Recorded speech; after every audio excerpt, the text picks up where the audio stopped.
Hey guys, how's it going? Kevin Cleary here with a knife video for you. Today is going to be my full review on the Civivi Cogent, one of the nicer knives that has come from Civivi recently. This is a really enjoyable knife. There are a couple little things that I'm not absolutely in love with. We'll touch on those as we work our way through here, but overall I do enjoy this knife. So let me just throw it out there. If you're only here for 5 minutes to find out if this is a piece of garbage that you shouldn't buy or if it's pretty good, yeah, it's pretty good. Okay, so what attracted me to this knife were two things. Number one, I kind of like this design with one little hiccup that I never like. Two, I was curious about how Civivi would pull off this button lock. They've done a great job on the action, and it's a very enjoyable knife to fidget with for sure. I will say, well, we'll come back to that when we get to talking about the action. It's not all that I was hoping it would be. So let's go ahead now and talk about the size. This is a nice size for everyday carry. It's just under 8 inches, like 7 7/8, 3.5 inch blade, 4 3/8 closed. So, you've got a substantial enough blade length there that you can get most things done. You've got a fairly, confidence inspiring construction and overall approach. So I don't feel like I'm like under knifed. All right.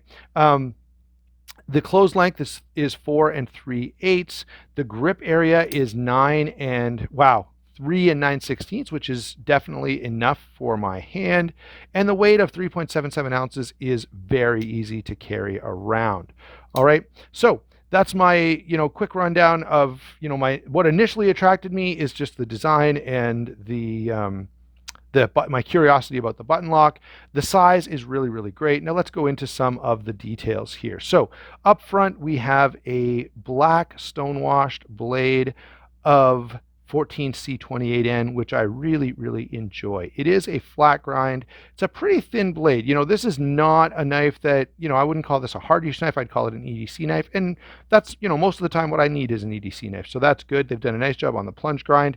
It's thin behind the edge, so it slices well. And of course, again, that thin stock means it's going to slice pretty well. Hard to mess that up. So I think they've done a nice job on this blade. It's also attractive with this clip point and this little bit of a swedge on top. Very nice. A bit of jimping right here, which I appreciate because my thumb is out here, but I will say this, the blade stock is so thin that this is not a super comfortable spot. I know we're getting into ergonomics, so we'll come back to that in a second. Let's go to the action, which is superb. Nice little flipper tab there, very minimal, but boy, it works well. It grabs your fingers. The button is easy to actuate. It's smooth. You've got nice drop shut action there. So Civivi nailed it in terms of how comfortable this knife is to actuate, how quickly and smoothly it deploys. All of that is really great. My one disappointment here, which is totally unfair, is I was kind of hoping they would still use the same mechanism as they did with the Elementum button lock Elementum. I know I had a hard time getting that out, but you guys know what I mean. I mean the larger Elementum with the button lock. The way that knife worked was it was similar to a compression lock where a leaf spring like popped into a slot in the blade. And then when you pushed the button, you were moving that leaf spring over to allow it to fall out. Really cool design, but as I look at it, I can't think of any way that you can use that design and still implement a flipper tab or something else. You've got to push the blade locks open and close. So that button has to be pushed in order for you to open the knife or close it. Now, this knife is a more typical button lock. This is coming through, there's a step down that allows the blade to move right there, and there's just a spring in the other side of the handle. So this is the button lock that we've seen on all kinds of different knives before. And it's not bad. Like Civivi did a good job implementing it, but it's just not as exciting as the button lock on the Elementum. That said, that's a really unfair criticism on my part because the action on this is superb. The lockup is solid. It's a very enjoyable knife, both to fidget with and just functionally, it does exactly what it's supposed to do when it's supposed to do it. All right, let's move on to the handle. I like this handle. The design is, kind of a throwback to a more traditional handle design with a bit of a flare here. It feels good in hand. It's just slab G10 with stainless steel liners. You can see it's open construction, deep carry clip. Everything is pretty standard in terms of what you would expect here. Nothing special to write home about. I happen to have the jade or natural G10. There's a bunch of other colors available. So from a construction standpoint, I think this is nice. The fit and finish is good. I have no issue with the way they've put this together, or the choices they made along those lines. You can see that the deep carry clip is movable, and you can see those screws are flush, which is all exactly as it should be.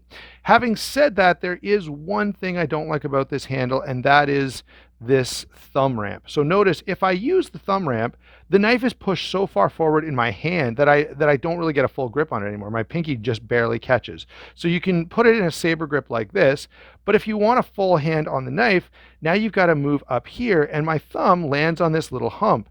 And so I really wish that designers would just stop. All knives should just be flat right here. Okay, if you want to do a thumb ramp, you do it here on the blade where a person's thumb naturally lands.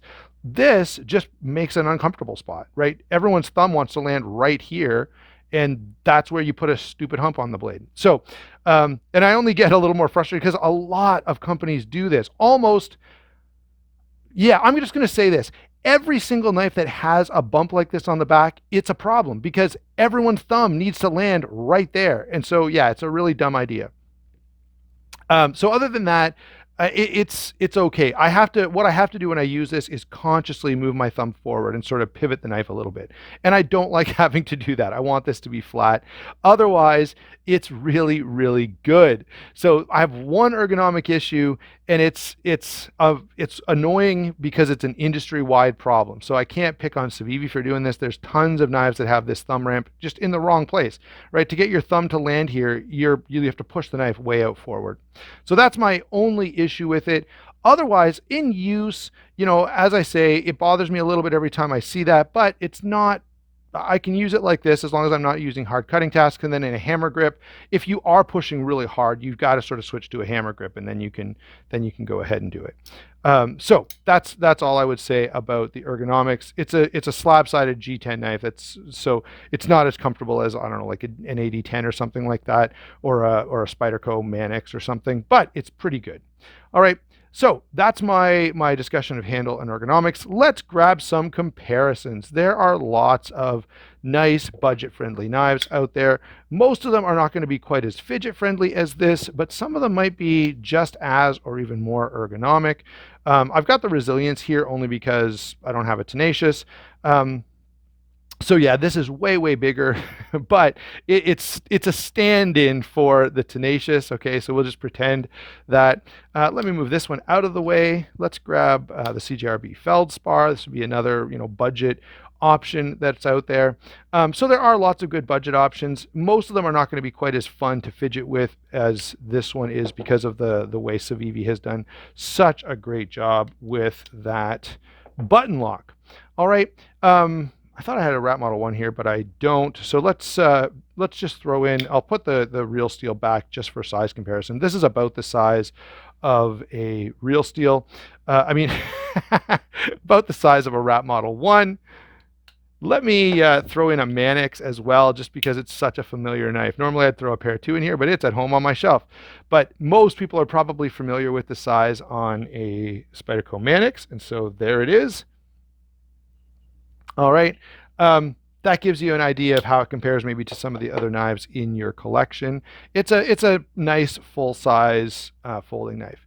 What are my overall impressions? I think this is really good. I know I complained about the ergonomics, but in fact, I complained about it more on principle than in actuality, because I still enjoy the knife a whole lot. It's well put together. The action is absolutely phenomenal. It does perform well. Now, it's a good EDC knife. Let me say that. It is not a good hard use or outdoor survival knife or something like that, but for what its intended design is as a nice fidgety EDC, it absolutely nails it. Civivi does have another button lock coming out, and I think the blade might be shorter, so that's a little bit of a disappointment, but I'll try to check that one out as well and get back to you if they've continued with the trend of excellence that this knife definitely captures. Thanks a lot for watching. Don't forget to like and subscribe. We will talk to you soon. Oh yeah, go to White Mountain Knives and use my discount code. That helps the channel a lot, and you can pick one of these up. I think they still have some in stock, and you'll save 10%.